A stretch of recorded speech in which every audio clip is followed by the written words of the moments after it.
जय हिंद। हम ट्रिग्नोमेट्री को अब आगे की तरफ बढ़ा रहे हैं। इससे पहले ट्रिग्नोमेट्री का 3 वीडियो कंप्लीट हो चुका है, जिसमें हमने एंगल क्या होता है, ट्रिग्नोमेट्री के का इंट्रोडक्शन, और उसके बाद रेडियन से डिग्री में और डिग्री मेजरमेंट से हम किसी एंगल को कैसे रेडियन में बदलते हैं।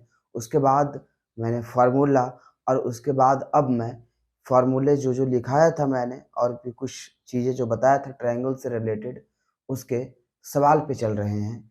तो ध्यान दीजिएगा। इस वीडियो को देखने से पहले अगर आप डिटेल से समझना चाहते हैं तो इससे पहले वाले वीडियो को देख ले, और नहीं तो फिर आप इस वीडियो को भी देखेंगे तो क्वेश्चन समझ में आ जाएगा। कोई दिक्कत वाली बात नहीं है। तो चलिए स्टार्ट करते हैं। मेरे पास क्या है कि जब हम एंगल पढ़े थे तो बोले थे कि एंगल एक रोटेशन होता है। किस किस के बीच का रोटेशन होता है सर? बोला कि एक इनिशियल रे होता है। तो मान लिया जाए ये ओ ए इनिशियल रे है, और ये O B initial sorry final, ये फाइनल क्या है? तो मेरा फाइनल जो है ये टर्मिनल या फाइनल साइड है।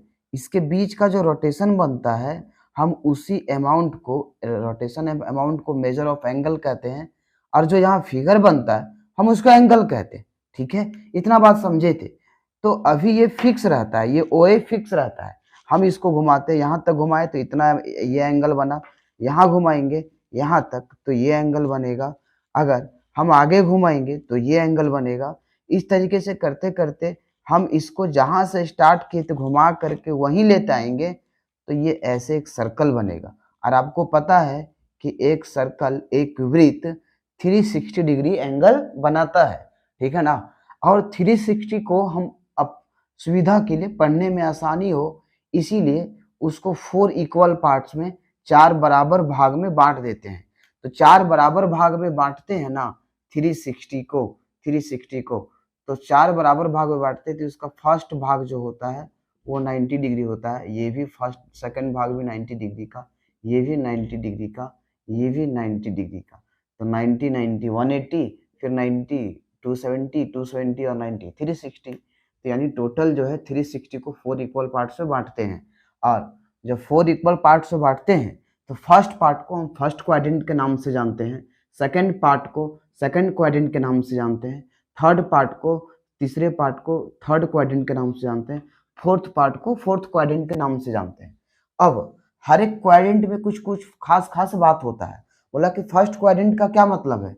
बोला कि जब आप स्टार्ट किए थे एंगल बनाना तो कोई भी एंगल नहीं बना था, यानी 0 डिग्री था। हम जब थोड़ा सा आगे बढ़े तो हो सकता है 1 डिग्री बना होगा, फिर 2 डिग्री बना होगा, फिर 3 डिग्री बना होगा। तो इस तरीके से करके 1 डिग्री, 2 डिग्री, 3 डिग्री, 4 डिग्री, कहाँ तक? तो 90 तक। और इस पूरे को क्या बोले हमने? First quadrant. बोला ठीक है। तो सर आप यहाँ लिखे हैं ऑल आर पॉजिटिव, इसका क्या मतलब है? बोला भाई मेरे इसका ये मतलब है कि अगर हम ले रहे हैं साइन थीटा, हम ले रहे हैं कॉस थीटा, हम ले रहे हैं टेन थीटा, और फिर हम ले रहे हैं कॉट थीटा, हम ले रहे हैं सेक थीटा, हम ले रहे हैं कॉट हो गया है, हम ले रहे हैं कॉसेक थीटा। जो यहाँ थीटा दिख रहा है ना, ये थीटा के जगह में एक्स, थीटा, अल्फा, बीटा कुछ भी आ जाए तो इसके जगह हम एंगल लेंगे। और जब वो एंगल 0 से बड़ा होगा और 90 से छोटा होगा या 90 के बराबर भी होगा, तो जो इसका वैल्यू आएगा, जैसे अभी हम ले रहे हैं साइन 30 डिग्री, इसका वैल्यू 1/2 आएगा। यहाँ लेंगे 30 डिग्री तो आएगा कितना? तो √3/2। तो मेरे कहने का मतलब है ना कि जो भी एंगल हम ले रहे हैं इसके बीच, और उसका वैल्यू जब निकाल रहे हैं तो उसका जो मान आ रहा है, उसका जो वैल्यू आ रहा है, वो सारा किस में आ रहा है? प्लस में आ रहा है। किस में आ रहा है? प्लस में आ रहा है। तो यानी कि 1 2 का आ रहा है कि सारा का आ रहा है? तो आप कहोगे नहीं सर, टोटल 6 होता है ट्रिगोनोमेट्री फंक्शन, ट्रिगोनोमेट्री रेशियो 6 होता है, तो 6 का तो पॉजिटिव आ रहा है। तो 6 का मतलब सारे का, इसीलिए लिखे ऑल आर पॉजिटिव, मतलब सारा का वैल्यू जो होगा यहाँ 0 डिग्री से लेकर 90 डिग्री के बीच में, यानी 0 से लेकर 90 के बीच में कोई भी एंगल को हम जब यहाँ रखेंगे और सॉल्व करेंगे तो जो उसका वैल्यू आएगा वो पॉजिटिव आएगा, ये मतलब है। अब आगे सेकंड क्वाड्रेंट में, तो सेकंड क्वाड्रेंट में क्या बोल रहा है देखिएगा। सेकंड क्वाड्रेंट में बोल रहा है ना कि सेकंड क्वाड्रेंट में बोल रहा है कि साइन और कॉसेक पॉजिटिव होगा, बाकी सब नेगेटिव होगा। मतलब कि 90 से यानी 91 डिग्री, 92 डिग्री, 93 यानी 91 डिग्री, 92 डिग्री, 93 डिग्री, 95 डिग्री, 96, 97, उसके बाद फिर 100, 120, 130, 160, 180, यहाँ तक अगर लेते हैं कोई भी एंगल, तो इन कोई भी इसमें से लेकर के हम साइन में रखेंगे, कॉस में रखेंगे तो पॉजिटिव आएगा, यानी कि साइन थीटा में और कॉसेक थीटा में रखेंगे तो पॉजिटिव आएगा। लेकिन इसके बाद जो चार बन जाता है, चार कौन कौन, टेन, कॉट, सेक, कॉसेक, इन चारों का जो वैल्यू आएगा वो नेगेटिव आएगा। वो क्या आएगा, नेगेटिव आएगा। बोला ठीक है, समझा सर। इसका मतलब कोई एंगल दिया हो और अगर वो साइन ये सेकेंड क्वाड्रेंट में होगा और वो उसका वैल्यू जैसे मान लिया दे दिया 120 डिग्री, तो सबसे पहले हम समझेंगे कि सर 120 डिग्री कहाँ कहाँ आता है। बोलोगे 120 डिग्री 120, 90 के बाद आएगा और 180 से पहले आएगा, मतलब सेकंड क्वाड्रेंट में। अब 180 जो आया तो हम साइन थीटा लेंगे और अगर ये थीटा के जगह में 120 लेते हैं, ठीक है, तो इसका जो वैल्यू आएगा वो हमेशा किस में आएगा, प्लस में आएगा, पॉजिटिव में आएगा। और इसके बाद अगर हम कॉसेक को 120 लेते हैं तो उसका भी पॉजिटिव आएगा। लेकिन इसी साइन के जगह में अगर हम कॉस लेते हैं तो नेगेटिव आएगा। बोला क्यों सर? बोला यहाँ दो ही चीज पॉजिटिव होगा, साइन और कॉसेक, इसके अलावा जितना भी आएगा इस क्वाड्रेंट में वो सारा नेगेटिव होगा। ठीक है ना? बोला ये तो समझ गया सर, आगे समझा दो मुझे आप। बोला देखो आगे समझना है थर्ड क्वाड्रेंट में। बोला थर्ड क्वाड्रेंट का मतलब है कि 180 से ज्यादा और 270 से कम, 180 से ज्यादा 270 से कम। बोला ठीक है सर। अब इतना जब होगा ना सर तो 181 मान लिया कि 181 डिग्री है और यहाँ पे अगर हम लगा रहे हैं साइन तो इसका जो वैल्यू आएगा वो नेगेटिव आएगा। बोला क्यों? बोला क्योंकि ये जो आ रहा है एंगल 181 डिग्री वो आ रहा है थर्ड क्वाड्रेंट में, और थर्ड क्वाड्रेंट में दो ही चीज पॉजिटिव होता है, टेन और कॉट। तो टेन अगर ले लेंगे, टेन 181 डिग्री तो वो पॉजिटिव आएगा। कॉट 181 डिग्री लेंगे तो वो पॉजिटिव आएगा। लेकिन इन दोनों के अलावे जो जो बच रहा है, साइन कॉसेक बच रहा है, सेक कॉसेक कॉस बच रहा है, तो वो सारा नेगेटिव होगा। बोला चलिए यहाँ भी समझ गए सर हम। तो फिर उसी तरीके से यहाँ पे फोर्थ क्वाड्रेंट में सिर्फ सेक और कॉसेक पॉजिटिव होगा। चलिए इतना तक समझ जाने के बाद तो आगे हम जो पढ़ाए हैं सबसे फर्स्ट वीडियो में, फर्स्ट और सेकंड में, कि हम 90 डिग्री को जब रेडियन में बदलते हैं तो हम उसको क्या कहते हैं, π/2 कहते हैं। मेरे कहने का मतलब है कि आपका हाइट मान लिया जाए कि 100 सेंटीमीटर है, या आपका हाइट 100 सेंटीमीटर है, ठीक ना? तो मतलब 100 सेंटीमीटर तो होगा नहीं, एक मान के चल रहे हैं, कोई भी चीज का लेंथ अगर 100 सेंटीमीटर है, मान के चलिए ये मार्कर का लेंथ जो है वो 100 सेंटीमीटर है, तो इसका लेंथ जब 100 सेंटीमीटर है तो सिर्फ सेंटीमीटर में थोड़ी, हम तो मीटर में भी लिख सकते हैं 1 मीटर। अगर किसी का हाइट 200 सेंटीमीटर है तो हम तो ऐसे भी लिख सकते हैं 2 मीटर। तो वही बात है कि अगर एंगल को हम माप रहे हैं डिग्री में तो ये डिग्री मेजरमेंट हो गया। उसी को एक और तरीका है जिसमें हम बोलते हैं रेडियन मेजर, तो उसी चीज को हम, उसी अमाउंट को, उसी एंगल को हम π/2 भी लिख सकते हैं। वही बात यहाँ लिखा हुआ है। फिर आगे 180 को हम 180 को लिख सकते हैं पाई रेडियन में, 180 डिग्री को पाई रेडियन में लिख सकते हैं।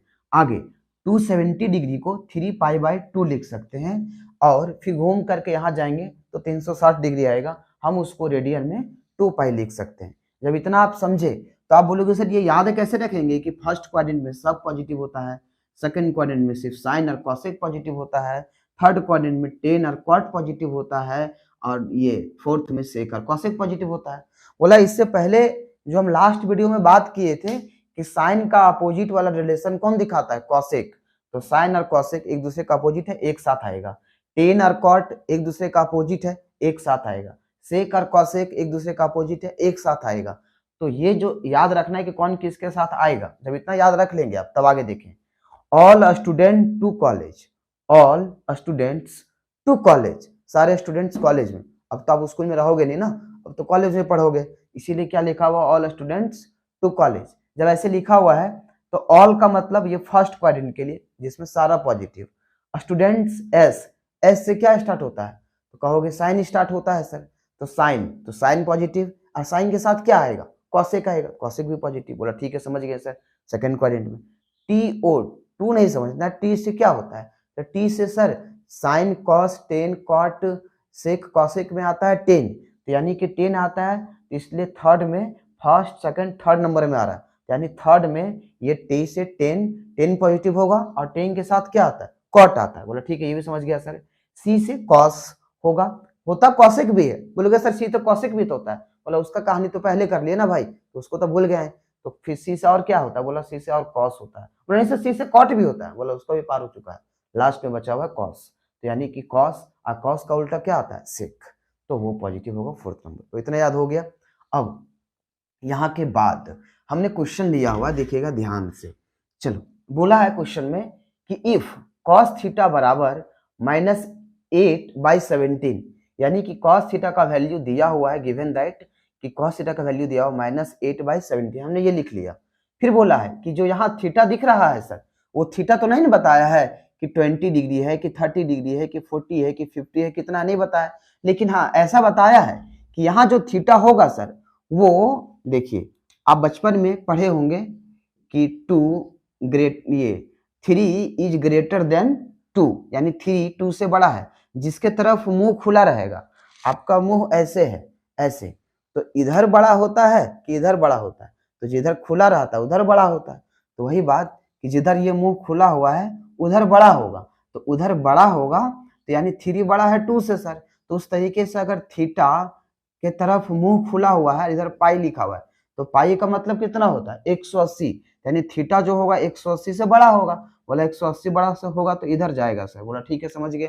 लेकिन ये कंडीशन को अगर हम फिर छिपा दे इतना समझने के बाद, तो फिर ये भी दिया हुआ है सर कि 3π/2 से छोटा होगा, बोला 3π/2 ये होता है इससे छोटा है ना, मुंह बंद है थीटा के तरफ, तो थीटा छोटा होगा किससे, 3π/2 से, यानी कि 270 से छोटा होगा, तो इधर आएगा, तो इधर आएगा यानी थर्ड क्वाड्रेंट। यानी कि सर थर्ड क्वाड्रेंट को ये लिखने का तरीका है, हम इस तरीके से लिख सकते हैं थर्ड क्वाड्रेंट को, तो याद रहे कि थर्ड क्वाड्रेंट में, आगे हम बताएंगे इसका यूज कैसे करना। चलिएगा आगे। हाँ अब हमें दिया हुआ है इतना, तो देखिए आगे हमको क्या बोल रहा है, बोला इतना दे दिया हुआ, बोला देन मतलब तब, फाइंड मतलब ज्ञात करो, निकाल दो, क्या निकाल दो, वैल्यू ऑफ टेन थीटा का वैल्यू निकालने बोल रहा है, जबकि दिया किसका है, कॉस थीटा का, तो बहुत आसान है।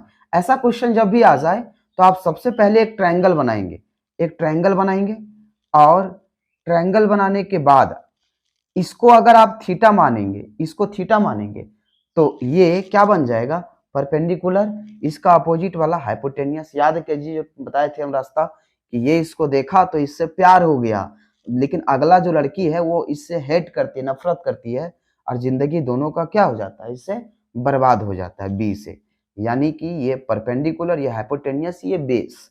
तो सर इतना देने के बाद बोला ठीक है, इतना तो हम समझ में आ गया सर, आगे क्या बताना सो बताइए।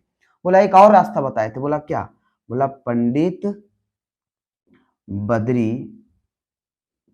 बद्री प्रसाद हरी हरी बोल, या पाकिस्तान भूखा प्यासा हिंदुस्तान हरा भरा, तो ये जो होता है वो किसका होता है, साइन का, और इधर से नीचे से ऊपर जाएंगे तो किसका होता है, कॉस का, सॉरी कॉसेक का, और सेकेंड वाला किसका होता है, कॉस का, यानी कॉस का b/h होता है, यानी कि यहाँ b यहाँ h, और नेगेटिव रहेगा हम उसको कभी नहीं लेंगे क्योंकि वो हम असर डालने वाला है नहीं, ठीक है। अब b/h होगा सर, तो यानी कि ऊपर वाला b का वैल्यू है यानी 8, और नीचे वाला h यानी h का वैल्यू है 17।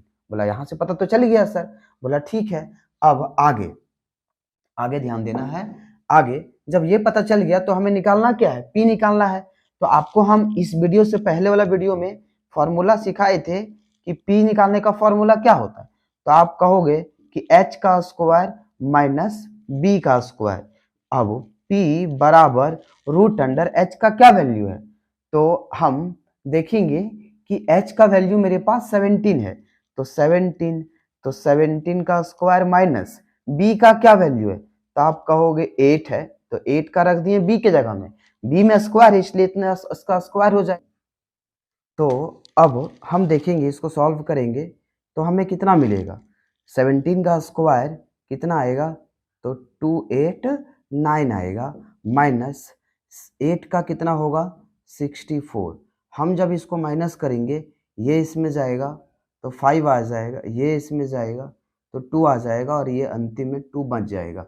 आप इसे सॉल्व करेंगे 225 का स्क्वायर रूट कितना होता है, तो बोलोगे सर 15 होता है, ये निकल गया। तो यानी कि मेरे पास p जो है वो आ गया कितना 15। बोला इतना निकल जाने के बाद सर लास्ट में क्वेश्चन ये तो निकाले आप अपने सुविधा, क्यों निकाले सर, बोला भाई हमें tan का निकालना था, किसका निकालना, tan थीटा का वैल्यू।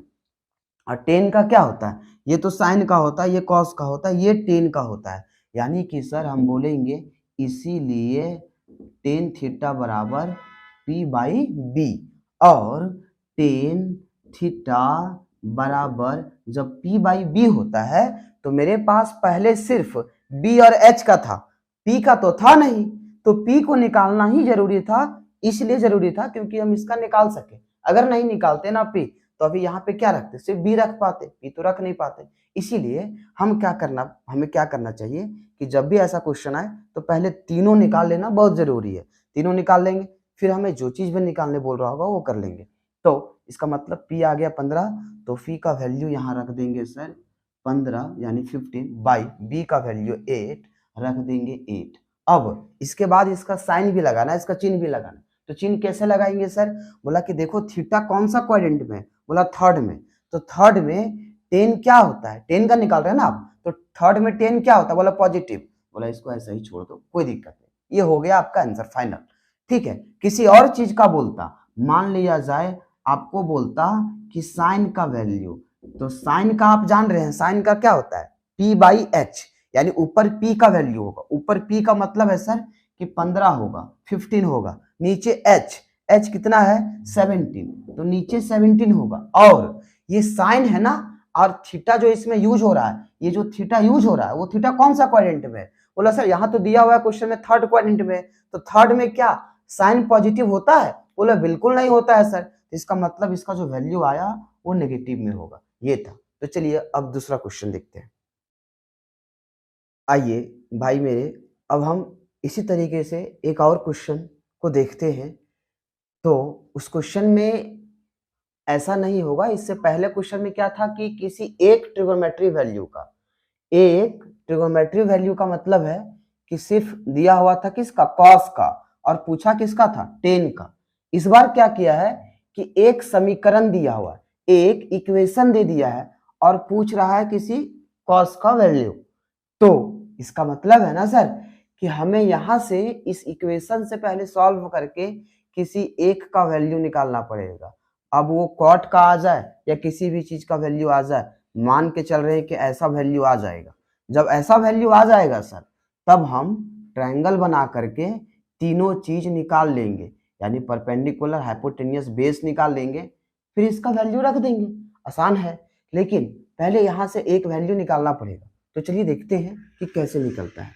ठीक है, आप देखिए, तो सबसे पहले क्या है कि दिया हुआ है, हम लिखेंगे सॉल्यूशन पे, दिया हुआ है cosec theta minus cot theta बराबर 1/2।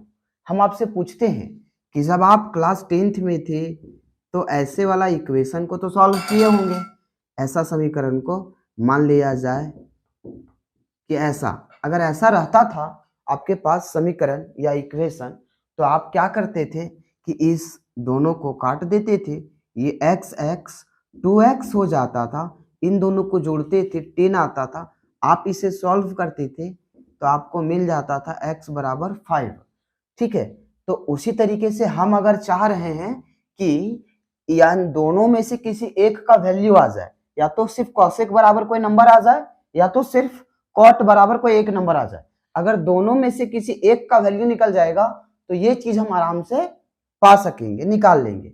तो वैसा निकालने के लिए हमें एक्स वाई के रूप में कितना इक्वेशन चाहिए था? आप कहोगे सर 2 इक्वेशन चाहिए था, लेकिन यहाँ पे तो एक ही इक्वेशन है, तो फिर कैसे होगा? जब तक 2 इक्वेशन नहीं बनेगा सेम चीज का, बस साइन अलग होगा, तब तक तो हम सॉल्व करके दोनों में से किसी का भी वैल्यू नहीं निकाल पाएंगे। तो इसका मतलब है सर कि ऐसा इक्वेशन एक और बनाना पड़ेगा। ऐसा इक्वेशन एक और बनाने के लिए हमें याद है कि cosec square theta minus cot square theta बराबर 1 एक फॉर्मूला हम पढ़े थे जस्ट इसके पीछे वाला वीडियो में, यानी cosec square theta minus cot square theta बराबर 1 हमने पढ़ा था सर।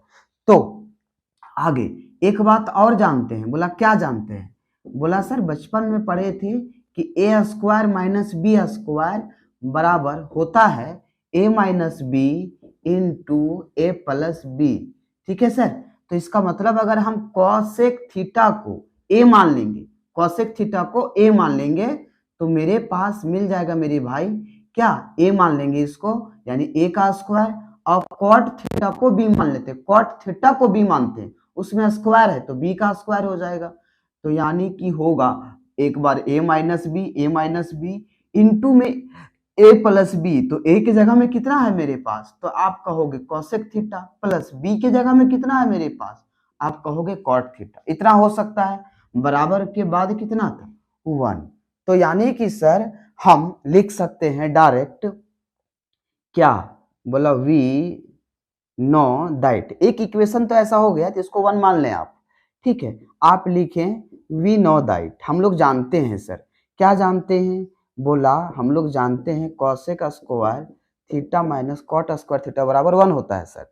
हम इसको लिख सकते हैं इस रूप में, अभी जस्ट समझाए हैं। तो लिख सकते हैं cosec theta minus cot theta into में cosec theta plus cot theta बराबर 1। अब इतना जब हो गया तो cosec theta minus cot theta, cosec theta minus cot theta का क्या वैल्यू है? तो आप कहोगे 1/2, इसीलिए इसके जगह पे 1/2 रखे। इनटू में पहले से क्या है? तो आप देख पा रहे हैं कि इनटू में है cosec theta plus cot theta बराबर 1। अब ऐसा करते हैं कि 2 इसके साथ 1/2 चला जाएगा उधर, तो जब इसको उधर ले जाएंगे तो cosec theta plus cot theta, ये 2 डिवाइड में उधर जाएगा तो मल्टीप्लाई में चला गया, मल्टीप्लाई में 1 मल्टीप्लाई में जाएगा, डिवाइड में चला भी जाए तो कोई फर्क नहीं पड़ेगा उससे। अब आगे, हाँ अब इतना के बाद हम इतना के बाद क्या करेंगे कि इतना के बाद ये करेंगे ना सर कि हम इसे जब सॉल्व करेंगे तो हमें मिलेगा cosec theta minus cot theta बराबर, ये दोनों से कोई मतलब नहीं है, सिर्फ बच जाएगा 2, यानी कि इक्वेशन नंबर, सॉरी माइनस नहीं बचेगा, यहाँ प्लस है तो प्लस देंगे इसको, इक्वेशन नंबर हम कितना मान लेंगे? सेकंड मान लेंगे सर। अब मेरे पास 2 इक्वेशन एक ही जैसा हो गया, ये फर्स्ट इक्वेशन और वहां पे ये सेकंड इक्वेशन, दोनों एक ही जैसा है, बस साइन का अंतर है। तो यहाँ पे आप लिख पाएंगे क्या? बोला लिख पाएंगे सर इक्वेशन को सॉल्व करते हैं, तो यानी क्या लिखेंगे? लिखेंगे हम कि सॉल्विंग 1 एंड 2, यानी सॉल्व करते हैं इक्वेशन 1 और 2 को। तो इक्वेशन 1 मेरे पास क्या है? तो आप कहोगे cosec theta minus cot theta बराबर 1/2, ये इक्वेशन 1 है। इक्वेशन 2 को लिख जाते हैं cosec theta plus cot theta बराबर कितना है? 2। अब इन दोनों को सॉल्व करेंगे, साइन पहले से अपोजिट है, साइन बदलने का जरूरत नहीं है, ये कॉट थीटा से कट जाएगा। जब साइन ये दोनों कट गया तो 1 कॉसेक थीटा 1 कॉसेक थीटा, कितना कॉसेक थीटा? तो आप कहोगे 2 कॉसेक थीटा, ये 1/2 प्लस में है, 2 भी प्लस में है, दोनों जुड़ जाएगा, तो हम ऐसे जोड़ देंगे दोनों को। अब आगे जब हम इसे सॉल्व करेंगे सर तो 2 कॉसेक थीटा ये जोड़ेंगे 2.5 कितना होगा? 2.5, तो 2.5 को जब हम जोड़ेंगे तो आप देख पा रहे हो यहाँ कुछ नहीं तो 1, ये 2 और 1 का एलसीएम 2 होगा, ये 2 इससे मल्टीप्लाई होगा 4 आएगा, ये इससे मल्टीप्लाई होगा 1, कितना आ गया 1 + 4 5/2, यानी कि सर 5/2 आएगा इधर, आ गया 5/2 सर। ये कॉसेक थीटा बराबर 5/2 रहेगा, ये डिवाइड मल्टीप्लाई में है, किस में जाएगा, बोला डिवाइड में सर, यानी कि कॉसेक थीटा बराबर हमने क्या निकाला, बोला 5/4 निकाला सर। अब जब 5/4 निकाल लिया, ठीक है, तो अब हमें क्या निकालना है, अब निकालना है कॉस थीटा का वैल्यू। तो सर उसके लिए तो एक ट्रायंगल बनाना पड़ेगा। बोला क्यों, बोला इसलिए ना सर कि आपको पता है कि जो आप ट्रिक बताए थे, पंडित बद्री प्रसाद हरी हरी हरी बोल या पाकिस्तान भूखा प्यासा हिंदुस्तान हरा भरा, तो सर साइन का होता है P/H, उसका उल्टा H/P, यानी कि मेरे पास H/P का वैल्यू, तो यहाँ पे सिर्फ H का वैल्यू है, P का वैल्यू है। अगर आप cos का निकालना चाहेंगे सर, cos का निकालना चाहेंगे तो B और H का चाहिए, तो B तो नहीं है, तो B निकालना पड़ेगा ना, तो B निकालने के लिए हमें ट्रायंगल तो बनाना ही पड़ेगा। बोला ठीक है, तो फिर हम ट्रायंगल बना लेते हैं। यहाँ थीटा ले लेंगे, अब ये इसको देखेगा तो ये परपेंडिकुलर, इसका अपोजिट वाला हाइपोटेनियस और ये बेस। परपेंडिकुलर का वैल्यू कितना है मेरे पास, आप कहोगे 4, हाइपोटेनियस का कितना है, आप कहोगे 5, ये यहीं पे निकाल देते हैं हम शॉर्ट में, ये निकालना है ना। तो ये क्या होता है फॉर्मूला, बोला सर h का स्क्वायर होता है, तो h का स्क्वायर मतलब 25 माइनस p का स्क्वायर का मतलब है कि 16, हम दोनों को माइनस करेंगे तो कितना आएगा, आप कहोगे 9 आएगा सर, 9 का स्क्वायर रूट कितना होगा 3, निकल गया। अब हमें डायरेक्ट क्या बोला था, इसके बाद यहाँ एक चीज डायरेक्ट बोला कि then cos theta is equal to cos theta जो है किसके बराबर है, -3/5 के बराबर है, -5/3 के बराबर है, 5/3 के बराबर है, या 3/5 के बराबर है। तो अब तो निकालने के बाद ही पता चल पाएगा, तो डायरेक्ट लिखेंगे cos थीटा बराबर क्या होता है B/H, तो हम लिखेंगे B/H, ये लिखना जरूरी नहीं है, बस हम समझने के लिए लिख रहे हैं। अब B का वैल्यू कितना है मेरे पास, तो 3, H का कितना है, तो आप कहोगे 5। अब आगे बोला है कि जो थीटा है उसके अनुसार यहाँ साइन भी चेंज करना पड़ता है, चिन्ह भी बदलना पड़ता है। तो थीटा देखते हैं कौन सा क्वाड्रेंट में, थीटा बोल रहा है कि 0 से बड़ा है, तो 0 से बड़ा है तो ये 0 हो गया, ठीक है।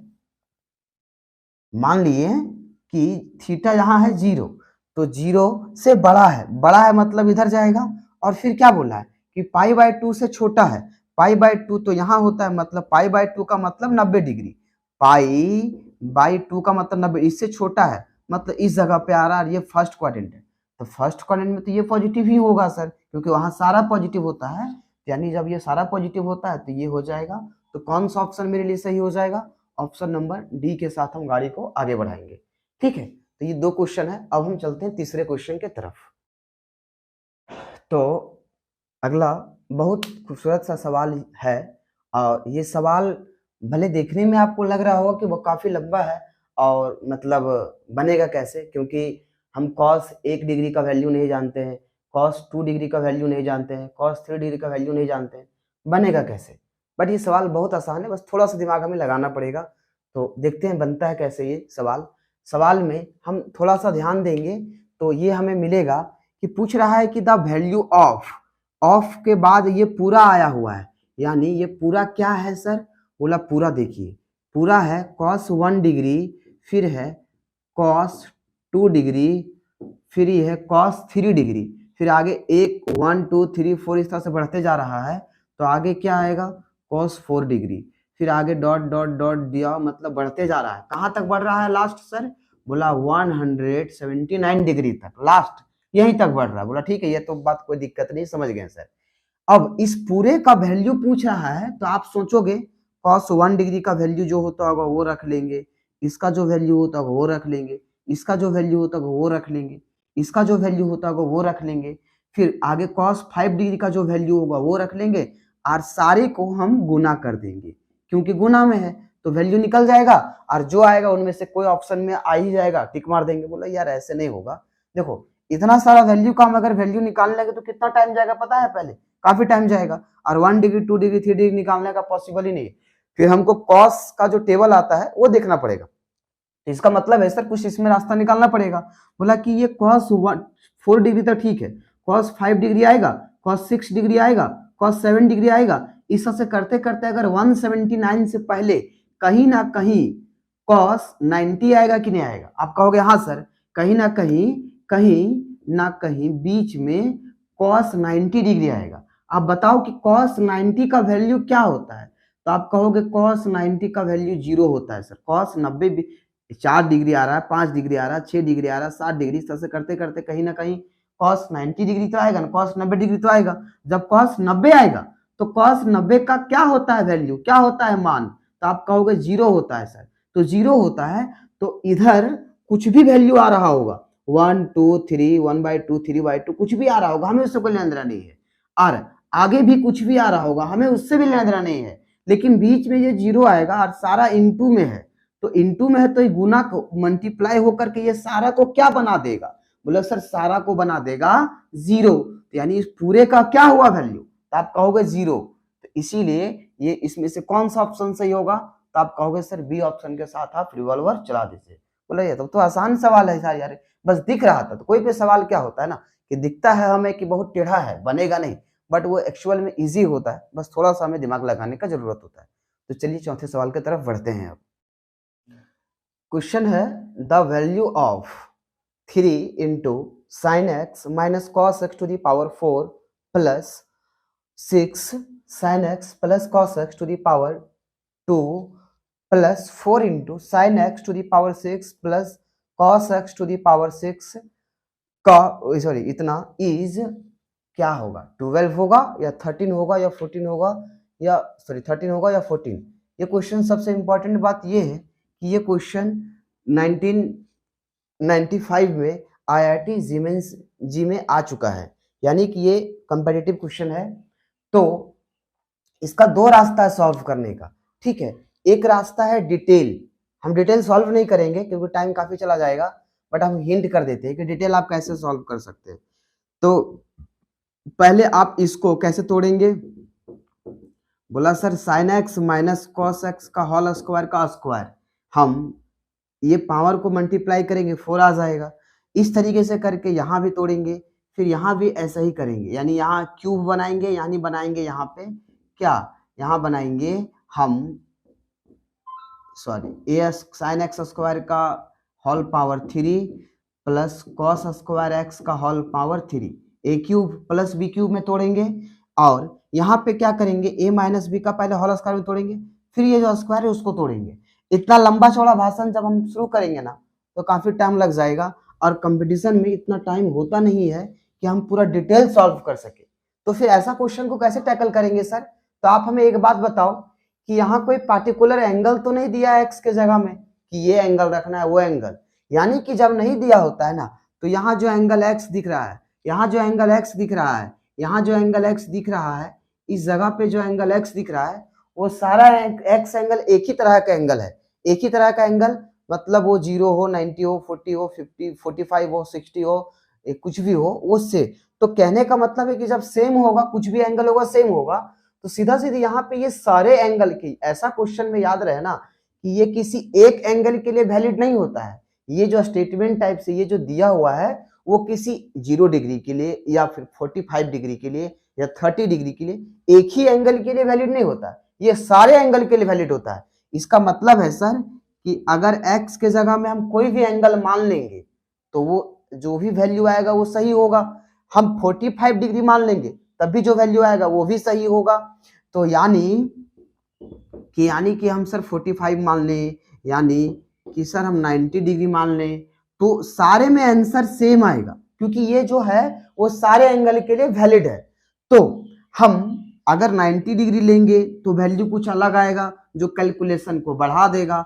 45 लेंगे सर तो 1/√2 आएगा साइन और कॉस का, वो भी कैलकुलेशन बढ़ा देगा, ठीक है। तो ज्यादा बेटर होता है ऐसे कंडीशन में 0 मान लेना, जो भी एंगल है 0 मान लीजिए आप, ठीक है। तो चलिए हम एंगल की जगह में 0 रख के देखते हैं वैल्यू क्या आता है मेरा। तो हमने माना x बराबर 0 डिग्री। अब ध्यान से देखिएगा 3 इंटू यहाँ x हमारा रखेंगे 0 डिग्री तो साइन 0 कितना होगा 1 माइनस यहाँ भी रखेंगे 0 तो कॉस 0 सॉरी एक सेकेंड यार सॉरी साइन यहाँ रखेंगे 0 तो साइन 0 कितना हो जाएगा तो आप कहोगे साइन 0 0 होगा। यहाँ रखेंगे 0 तो कॉस 0 1 उसका होल पावर 4 फिर प्लस 6 इंटू यहाँ रखेंगे 0 तो साइन 0 कितना होगा 0 फिर यहाँ पे कितना होगा कॉस 0 1 इसका होल पावर 2 फिर प्लस 4 यहाँ पे रखेंगे 0 तो साइन यहाँ ध्यान दीजिएगा हम इसको ऐसे लिख सकते हैं बाद में इसको सॉल्व करने के बाद ऐसा ही आएगा। तो जब हम ऐसे यहाँ पे रखने के बाद यहाँ x के जगह में कितना रखना चाह रहे हैं 0 डिग्री तो साइन 0 का वैल्यू कितना होता है 0 का पावर 6 रहे या कुछ भी रहे वैल्यू कितना होगा 0 ही होगा।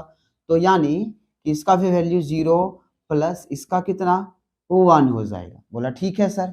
अब हम जब इससे आगे सॉल्व करेंगे तो -0 माइनस वन का पावर 4 कितना आएगा तो -1 का पावर 4 आएगा। तो इसको सॉल्व करेंगे तो -1 इंटू -1 इंटू -1 इंटू -1 4 बार ये -1 1 होगा -1 1 होगा दोनों के बीच में मल्टीप्लाई है 1 आएगा यानी +1 आएगा सर। तो हम कहेंगे कि इसका वैल्यू कितना आएगा इंटू में 1 प्लस 6 ये कितना देगा बोला 0 + 1 1 का स्क्वायर कितना होगा बोला 1 फिर 0 + 1 1 इंटू 4 कितना हो जाएगा 4।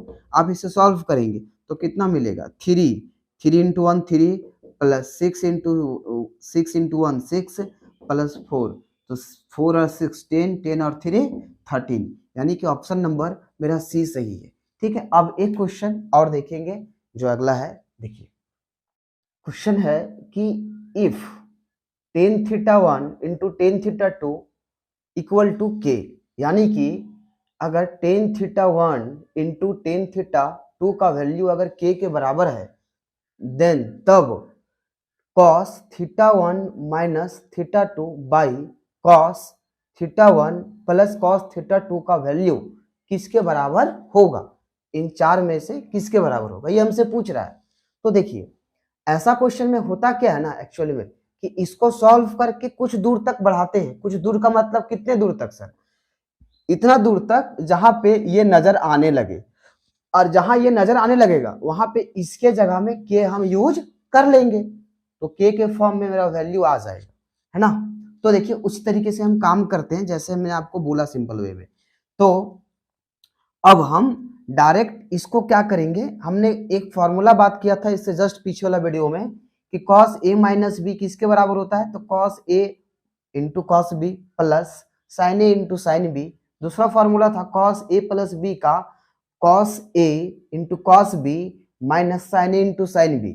याद रहे कि मेरे पास यहाँ a और b नहीं है इस a के जगह में θ1 है और इस b के जगह में θ2 है।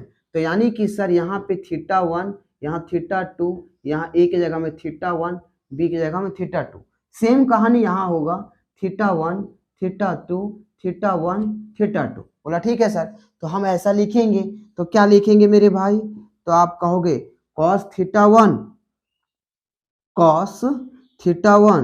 इंटू cos θ2 यहाँ माइनस है तो पता है कि यहाँ अपोजिट होता है cos में प्लस हो जाएगा फिर sin θ1 इंटू sin θ2 फिर यहाँ cos θ2 माइनस सॉरी एक सेकेंड प्लस है यहाँ प्लस है तो यहाँ माइनस हो जाएगा और sin θ1 इंटू sin θ2 इतना तो हो गया। लेकिन सर आ तो रहा है इस फॉर्म में लेकिन cos into cos sin into sin आ रहा है 10 इंटू 10 कहाँ आ रहा है।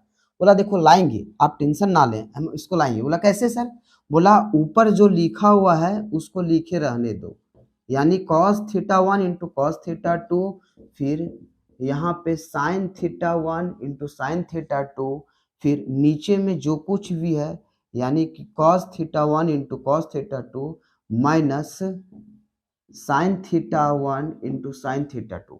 हम ऊपर सेम चीज से ऊपर भी डिवाइड करेंगे नीचे भी डिवाइड करेंगे। ये इक्वल टू के सीधा में जो है वो मेरा मेन लाइन है इस मेन लाइन के ऊपर हम डिवाइड कर रहे हैं cos थीटा 1 cos थीटा 2 से, नीचे भी डिवाइड कर रहे हैं किससे, cos थीटा 1 cos थीटा 2 से। जब ऐसा हम डिवाइड करेंगे सर आगे,